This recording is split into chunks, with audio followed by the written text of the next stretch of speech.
All right. Welcome back, everyone, to the Godzilla podcast with John Baker and Josh Gibson.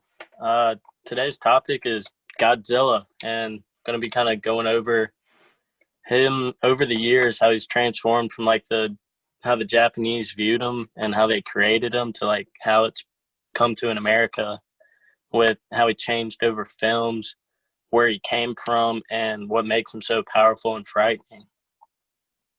I don't know about you, John, but I really love watching these Godzilla movies, especially the newer action-packed ones. They're definitely entertaining to watch, that's for sure. Oh, yeah. Lots of good CGI. And if you look off this picture in the background of our PowerPoint, there's definitely a lot of detail to Godzilla. Yeah, and that's one of the things you can pick up from film to film, like the spikes and the scales on his back. That definitely makes him add some fear to him. Kind of looks like a giant alligator. But that's one of the small details that changes from film to film and how he's kind of put together and built. But what stays the same in just about all the movies is Godzilla's name from creation when he was in 1954 translates to gorilla well. And we don't see that really in the newer pictures of him and the design aspect that came out of him, but you can see where the creators of Godzilla was coming from with the gorilla and the whale type aspect of his name.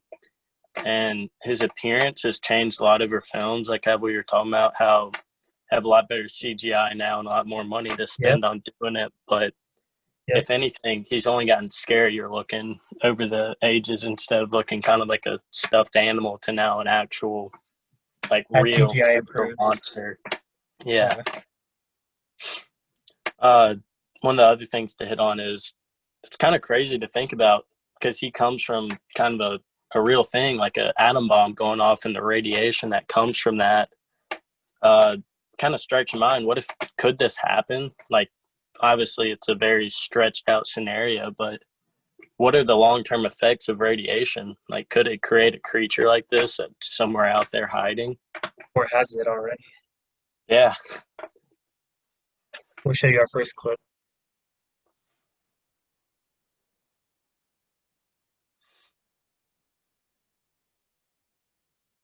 After this ad, of course.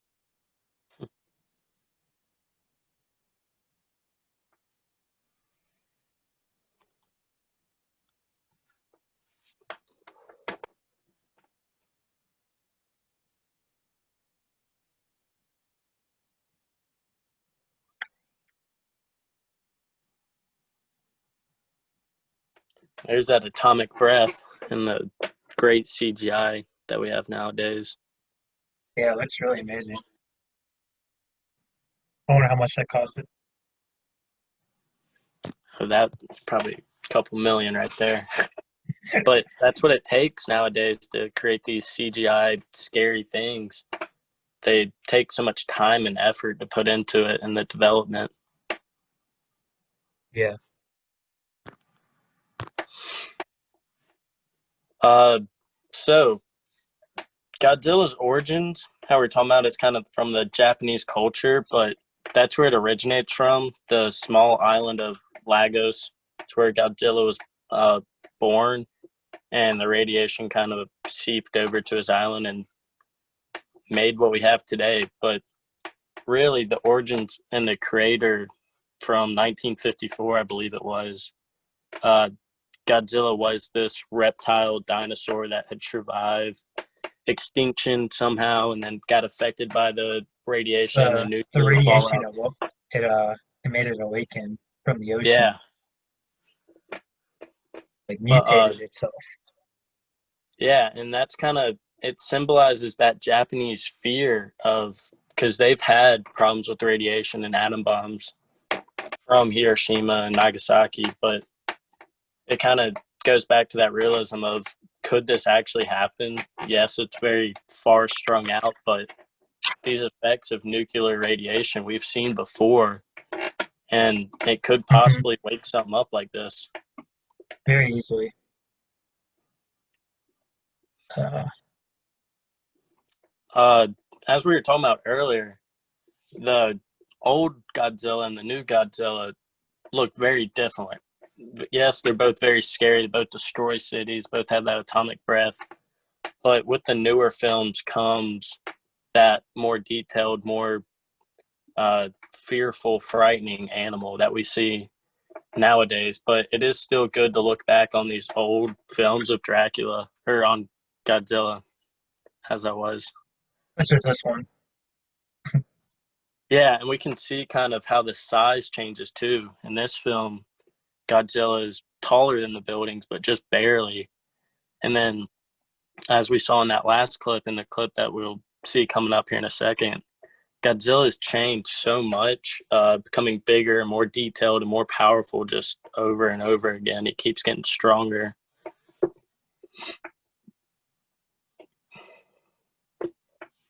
Like obviously the CGI And gets better.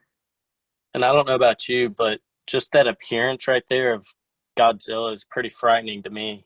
And then realizing the amount of power that he has right here, being able to light an entire city on fire. Yeah, that's some scary stuff. And I think that's what makes Dracula pretty scary. Just his overall scariness comes from that appearance and the raw power that he has and the But kind of like, what's gonna stop that? uncontrollable. Yeah, Yeah. nothing.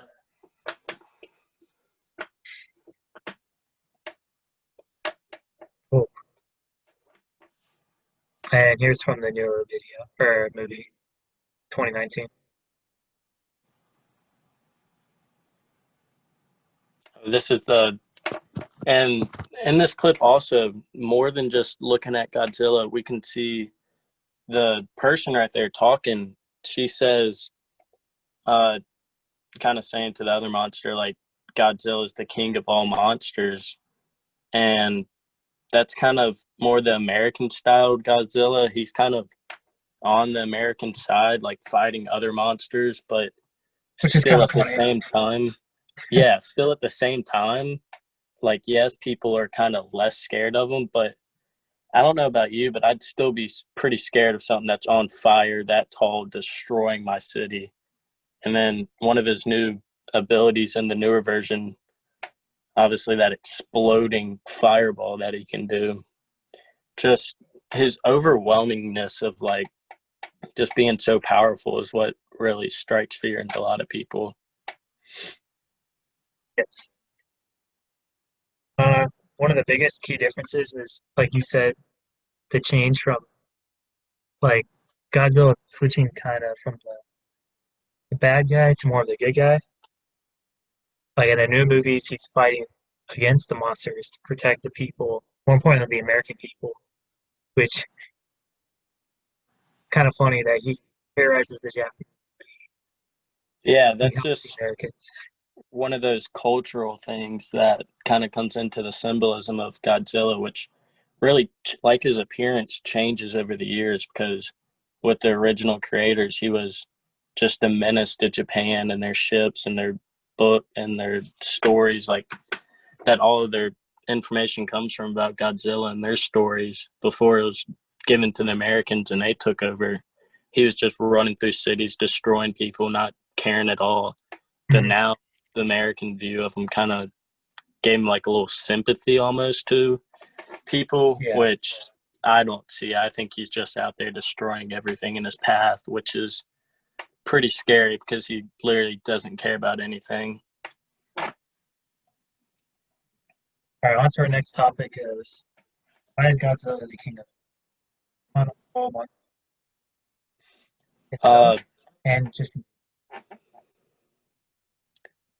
well, when Godzilla's sitting there fighting other creatures and kaiju like that, especially when he fought King Kong, I mean, those are other giant creatures that can come about, and Godzilla just destroys them over and over again.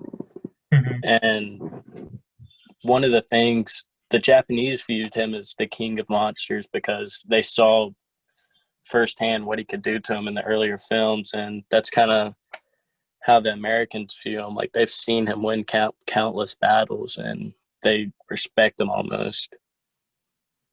Another part of Godzilla that makes him special and scary is when you think about how he's about to like lose most of these fights. He's able to recharge his power, his strength, his body from that radiation, just all over the world. And he's like brand new, even powerful than he Yeah, was before. Like, what it can you do seems to like stop it? It's that just anything you helplessness. do to him, he uses right back against you to kind of charge himself up. His, his endurance in these battles, like the one. Let's see, Godzilla and this full frightening power.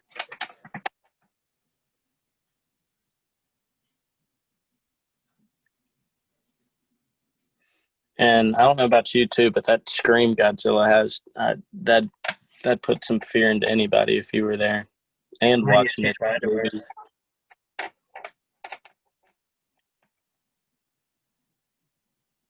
And there's one of those other new kind of features of Godzilla, kind of like that loading up power that he has of his atomic breath.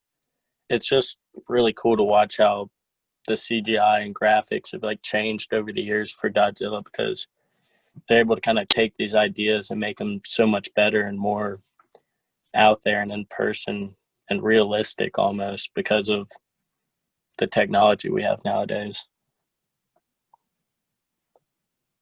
Off another head. Almost.